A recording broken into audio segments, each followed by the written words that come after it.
Luan, não é possível que tu vai falar de Selic de novo, cara. Não é possível, cara. Eu já tô cansado. De novo. De novo. De novo. De novo. Notícia de hoje, tá? Eu vou até mostrar a data pra vocês não dizerem que é mentira minha. Olha a data aqui, ó. 12 de novembro. Não, mano, é possível. Estão falando disso até agora. Estão falando disso até agora. Meu amigo, isso aqui repercutiu demais. Repercutiu demais. Eu vou mostrar um videozinho pra vocês do Galípolo falando, né? Galípolo defende Selic a 15 e diz que BC não pode brigar com dados. Aí eu digo a vocês o seguinte. Antes de mostrar isso aqui. Ele tá errado em dizer isso? Não tá, não. Sabe por quê? Porque o Galípolo, ele não pode fazer nada que não esteja de acordo com o regimento, com a lei que rege o Banco Central. Temos uma meta de inflação muito baixa, que é de 3%. 1,5% para menos, 1,5% para mais. No limite, na margem, fica entre 1,5% e 4,5%. É muito pequeno, muito pequeno. Isso força o Banco Central a agir para colocar dentro do centro da meta, dentro dessa margem. Lembrando que, aí eu vou ser sincero aqui com vocês, quem é que define essa meta de inflação? É esse órgão aqui, CMN, que é o Conselho Monetário Nacional. Deixa eu entrar aqui para mostrar para vocês quem são as pessoas. Cadê? Composição. Aqui, ó. Que aí a gente fica atacando pedra na Geni, que é o cara, né? O Galípolo. Mas a gente também tem que falar certas coisas aqui para mostrar que não é tão simples assim. Conselho Monetário Nacional, CMN, né? A gente chama de CMN. É o órgão, né, superior do Sistema Financeiro Nacional, responsável pela formulação de política da moeda e do crédito, né? Pipipipopopó. Gente, quem é... Não, peraí. Ó, reúne-se uma vez por mês. Tá, mas é isso aqui não. Quem faz parte do CMN, gente? Ministro da Fazenda, que é o presidente do conselho. Quem é o ministro da Fazenda? Fernando Haddad. Ministra do Estado do Planejamento e Orçamento. Quem é essa ministra? Simone Tebet. Presidente do Banco Central, quem é? Galípolo. Aí veja bem, quando se define a taxa da meta, né, de inflação, que foi 3%, quem define são essas três pessoas. Se a gente for pensar que o Galípolo ele quisesse sozinho ser contra, né, já que ele tem uma coisa mais independente do governo, apesar de ser do governo, se ele quisesse ser contrário ao Haddad e a Tebet, ele perderia, e o Haddad e a Tebet conseguiria colocar uma meta maior, né? Por exemplo, ao invés de 3, vamos botar 3,5, para dar uma flexibilizada maior, e a meta ao invés de ser entre 1,5 e 4,5, seria entre 2 e 5, entendeu? Aí já daria uma suavizada, né? Mas é importante falar que tanto Haddad quanto Tebet quanto o Galípolo, ambos foram unânimes em botar 3%. Então o Haddad, ele também, né, ele fica falando que se fosse o Banco Central, mas é bom lembrar que ele também fez parte de colocar uma meta tão apertada. Então, né, tem que botar a mão na cabeça nesse sentido também. Eu tô fazendo uma crítica construtiva aqui. Porque não adianta você cobrar tanto o Banco Central se você chega na hora de botar a meta e você coloca uma meta tão apertada para o cara perseguir, né? E como é que o Banco Central persegue essa meta? Com juros, pô. Com juros. E por isso que ele diz, não adianta brigar com os dados. Se os dados dizem que tá muito fora do limite da meta, ou tem que entrar na meta, perto da meta, o cara vai continuar ou subindo ou mantendo juros, entendeu? Aí a Luan tá passando pano pro Galípolo? Não, eu tô falando a realidade. Inclusive eu fiz até uma crítica ao Haddad aqui. Agora, né? Construtiva, né? Construtiva. Não tô aqui tirando a dado pra merda, não. Tô dizendo que tem que entender isso aí também. É por isso que eu tô falando pra vocês. A perseguição da meta de inflação, ela tá no regimento do Banco Central. Não pode sair dessa esteira, né? Não pode sair dessa esteira. Poderia ter cortado menos, cortado um pouco mais? Poderia. Se teria critérios para isso, né? Mas aí também teve a chantagem do mercado financeiro e eles cederam, né? Compreensível também. Mas coloco aqui na mesa algo que eu imagino que eu não tinha falado tanto, que é a questão da meta. Quem define a meta é o CMN. Repetindo. Quem faz parte do CMN, Luan? Repetindo. Ministro da Fazenda, Haddad. Ministro do Planejamento, Tebet. Presidente do Banco Central. Repito, se só ele quisesse que fosse 3 e os outros dois quisessem que fosse maior do que 3, ele seria voto vencido.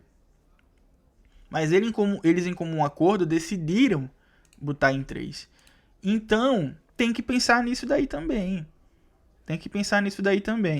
Né?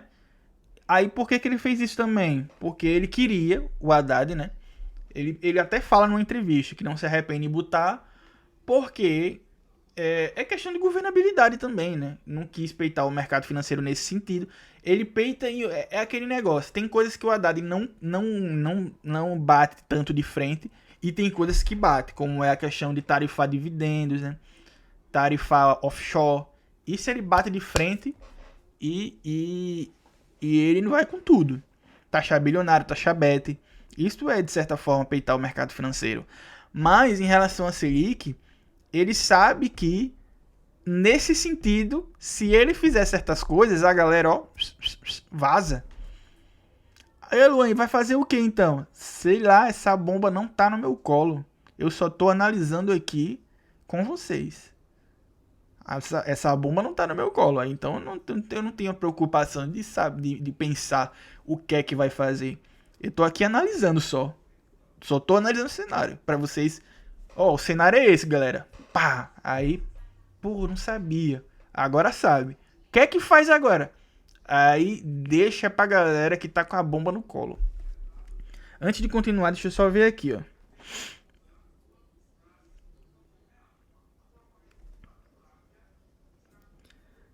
Aí o Alberto disse: Poder 360 é uma das peças do tabuleiro do poder de pressão. Sim, sim.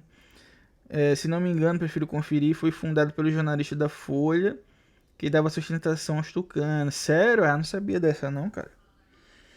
Daniele falou: como leiga, seria bom que o Banco Central não fosse autônomo do governo, mas dependente. É fogo mesmo.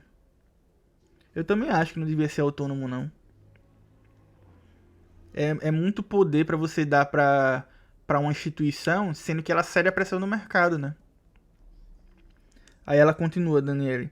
Agora essa taxa se mantendo em 15 fica incoerente com o discurso do Lula meter o pau no Campos Neto com a anuência do Haddad, mas fica em silêncio com o Galípolo. Então, exato, acaba que fica em... Aí eu não tenho como dizer que não fica incoerente mesmo. E o pior que eu sabia, eu lembro que eu falava no Twitter, Daniele. Eu falava isso. Eu não falava que o Lula ia ser incoerente, né? Isso daí eu falava com pessoas mais próximas, porque a gente sabe que às vezes a pessoa fala um negócio no Twitter e toma proporções que a pessoa não quer, né? Mas eu já percebi que isso ia acontecer. Sabe por quê? Porque quando tava na iminência de trocar, eu tava vendo como o Galípolo tava votando, e ele tava votando tudo igual com a maioria que seguiu o Campos Neto. Aí eu pensei, ele tá fazendo isso pra quando fosse abatinado a galera não dizer, é um doido que o Lula quer botar pra interferir. Beleza. Mas isso já dava um indicativo de que ele ia manter essa linha porque estava seguindo as regras do jogo, né? Ele estava seguindo a regra do jogo. Porque realmente é difícil você fazer algo diferente numa estrutura como aquela e você tendo que ceder a chantagem do mercado. Aí o que acontece? Lula, Haddad, eu lembro dos três, da trinca, Lula, Haddad e Glaze. Porque o Campos Neto, não sei o que. O Campos Neto, O que é que ele quebrava as pernas do governo? Com a boca, né? O que ele falava, ele ficava interferindo no governo, dizendo, tem que fazer isso, tem que fazer aquilo. Aí ficava bagunçando o cenário do mercado. A taxa da Selic era o menor dos problemas, pô. O problema era a boca do inferno do Campos Neto. Tanto é que quando o Galípolo assume, ele mal fala. E que isso é ótimo. Isso é ótimo. Né? O Campos Neto era a boca do inferno, né? O cara abria a boca e ficava falando mal do governo. Aí o mercado ficava se voltando contra o governo. Agora não acontece mais isso. Mas o problema da Selic se mantém. Por quê? Porque é diferente. A Selic são forças que o cara não controla naquele não faz porque não quer ou é só fazer. Não é só fazer. Porque se você faz algo, né, você sendo a autoridade monetária do país, lembrando, gente, a autoridade monetária do país não é o Lula, não é o Haddad, é o Banco Central. A cara da autoridade monetária é o Galípolo. Hoje quem é a autoridade monetária, quem representa é o Galípolo, não é o Lula nem o Haddad. Quem faz política monetária é o Banco Central, tá? É o Banco Central. E por que isso acontece? Porque o Banco Central sempre teve autonomia. Aí acaba que o governo ele não faz política monetária, de fato. Quem faz é o Banco Central, pô. Aí por isso que a Daniele falou que era bom que não fosse autônomo. Era bom mesmo, porque aí quem fazia política monetária era o governo. Entendeu? Aí fica esse cabo de guerra, né? E é muito difícil, gente. Não pensem que é só fazer. Não caiam nessa. Não caiam nesse simplismo dessa galera que fala, o Galípolo ele não faz porque não quer. Não é tão simples. Não é tão simples. Mas aí eu vou falando aqui, concordando com vocês. Aí acaba que vai ficando incoerente, porque a Igreja Haddad e o Lula, que era o que mais aparecia, meti o pau no Campos Neto com o Galípolo vai ser diferente. E o pior que eu vendo aquilo e pensando, meu Deus, nesse sentido não vai ser diferente. Eu já tava ligado nisso com a Selic, que não ia ser diferente. Porque não tem como ser diferente. Nesse sentido. Sabe? Em outras condições tem. Como a questão de swaps cambiais. Como o Galípolo ele age em relação ao câmbio. Né? O problema da questão de dólar. Ele vai ou compra ou vende, né? Dólar nos swaps cambiais. Ele faz melhor do que o Campos Neto. Ele faz em tempo mais hábil. Porque ali o Campos Neto boicotava o governo, né? Entendeu? Mas com a Selic o jogo é diferente, é mais difícil. É mais difícil. Repetindo, quando o Campos Neto coloca em 2 a Selic na pandemia, ele não fez aquilo por bondade. Ele fez aquilo porque ele estava sendo pressionado internacionalmente para fazer aquilo. Porque era de bom tom fazer aquilo, senão ele ia ser visto como incompetente. Porque os bancos centrais do mundo todo estavam fazendo. Diminuindo os juros para incentivar os governos, as economias, melhor dizendo, entendeu? Aí o Alberto fala, início de 2000, o projeto começou como um blog Fernando Rodrigues e ainda hospedado no portal UOL. Questão do 360, né? O blog foi transformado em jornal. O portal do UOL é o do mesmo dono do jornal Folha, né? Que, cara, são eles, que é aquele Mário Frias, né? Luiz Frias, sei lá. Não, Mário Frias era aquele cara do Bolsonaro, né? Mas tinha um cara, eu não sei se é esse aí, que o dono é um banqueiro, né? Que é o dono do PagFácil, PagMenos, sei lá. PagSeguro. Luca Verna Araújo. Saravá, fraterna a todos. Saravá. Alberto falou, questões estruturais não dependem da vontade desse daquele. Não depende, cara. Não depende. Podia ressuscitar Karl Marx e botar no poder do Banco Central, que ele não ia conseguir fazer. Porque não é simples, cara. É estrutura. Aí por isso que eu disse, Alberto, digo e repito, os 2 piores cargos políticos do país, presidente do Banco Central, ministro da Fazenda, 2 cargos bosta, horrível, você só tem prestígio, mas é só dor de cabeça, principalmente se você for de esquerda. Porque se você for de direita, ninguém tá nem aí, o pessoal da direita, quer mais que você bota o pau pra torar mesmo.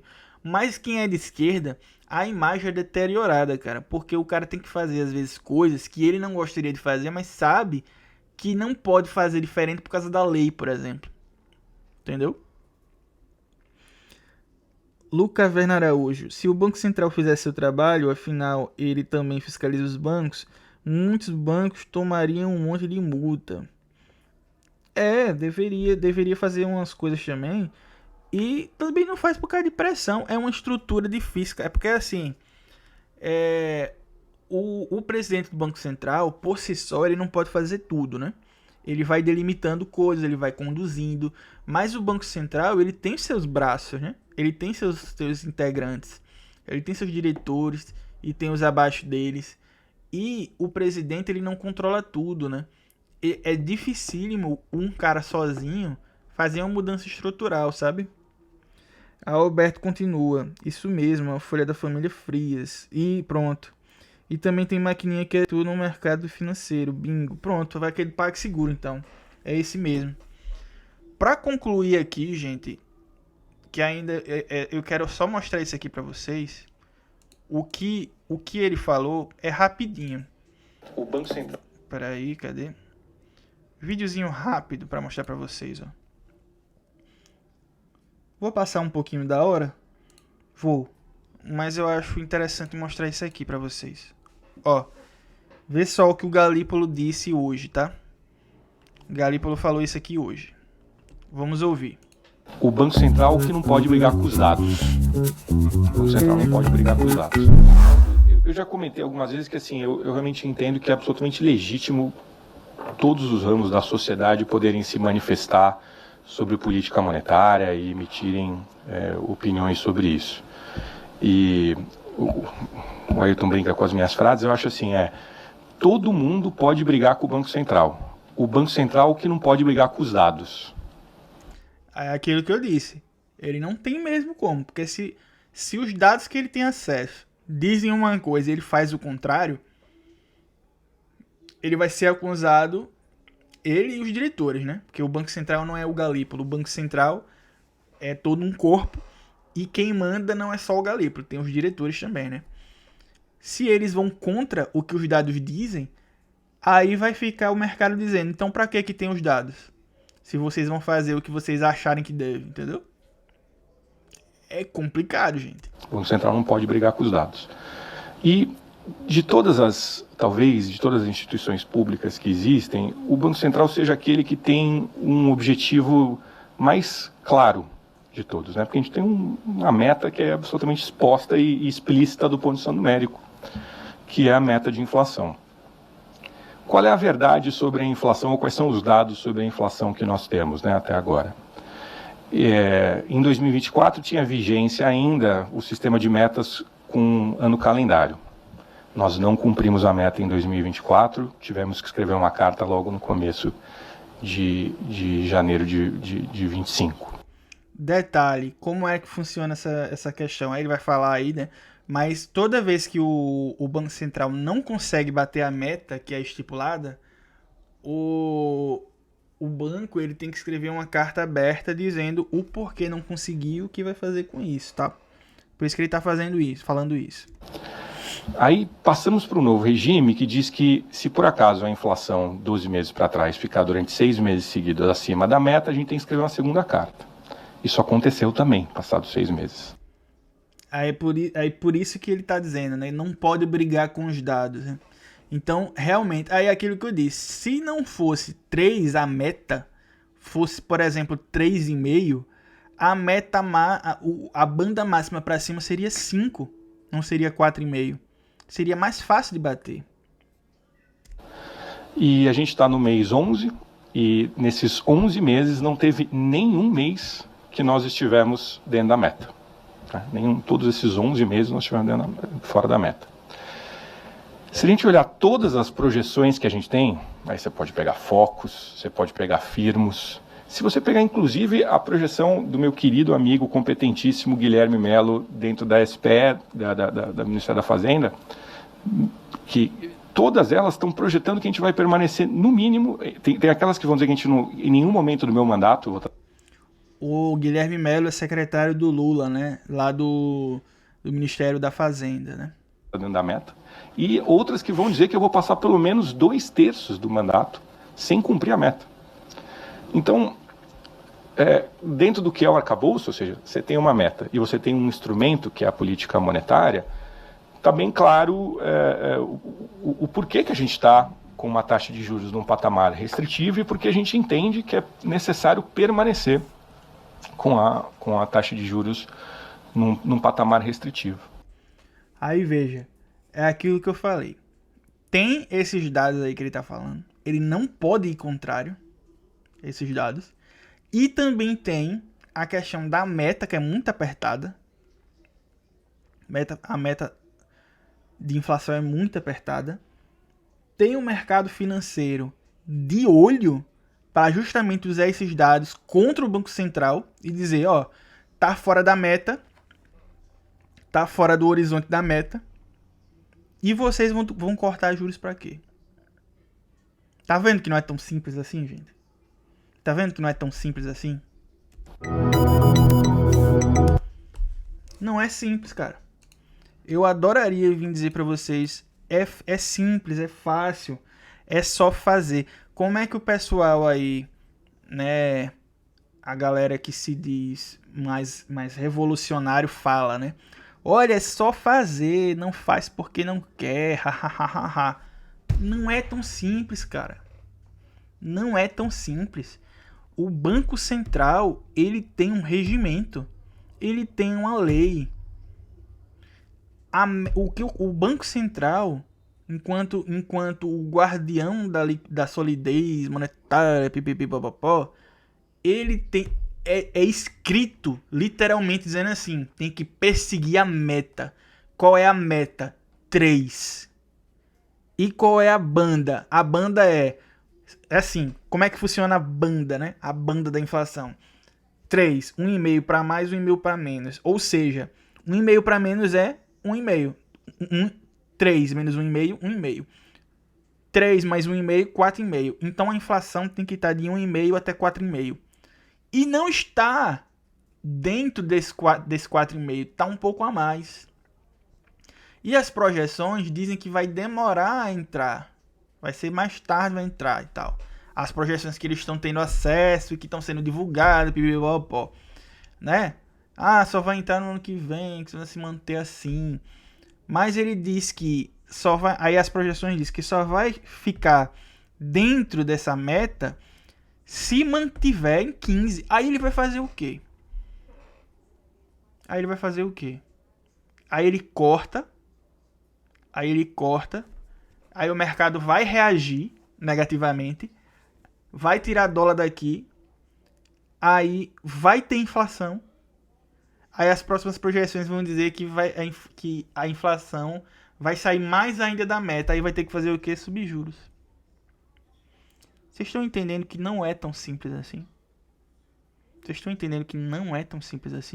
Não é questão de, tá defendendo subir juros. Eu fiz um vídeo lá pro meu canal. Meu canal, quem puder aí seguir também, que eu faço análise de economia e política lá também.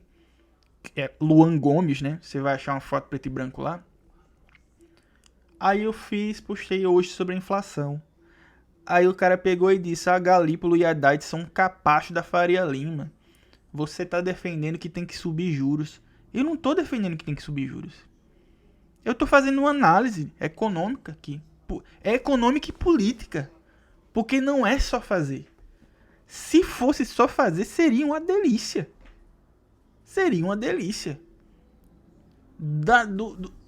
Sentado aqui na minha cadeira, eu podia vir aqui na Folha em Foco, né? Ia ser demitido no outro dia, que o Carlito ia dizer, você é doido, endoidou, tá falando merda. Porque, né, o cara acostumado a eu fazer uma análise, né, séria aqui, aí do nada, não faz porque não quer. Aí eu iria dizer, oxe, tá maluca, né? Porque não é assim, né, que as coisas funcionam, né? Eu podia aqui no alto da minha cadeira aqui, Lula não faz porque não quer, o Haddad não faz porque não quer. Como se fosse tão simples assim, né? Não é assim que as coisas funcionam. Simples. Não é assim que as coisas funcionam. Seria maravilhoso que fosse. Mas não são. O mundo é muito complexo. A realidade é muito complexa. Repito aí a frase do Thanos do filme de Hominho dos Vingadores, quando ele disse: a realidade tende a ser decepcionante, e ela é decepcionante mesmo. Porque você se depara com a realidade e você olha e diz: mas que desgraça, eu não queria que fosse assim.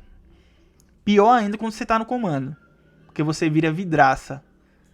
Aí ser pedra é muito legal, né? Você pega a sua pedra, você não faz porque não quer, pá! Aí se tu tivesse lá, tu fazia a mesma merda, sabe? É assim, é a vida. Mas comentem aí pra gente interagir. Vamos seguindo. Curta, compartilhe, comente. Se você puder ajudar esse canal, o Pix é ohistoriadoroficial@gmail.com. E é isso, beleza, gente?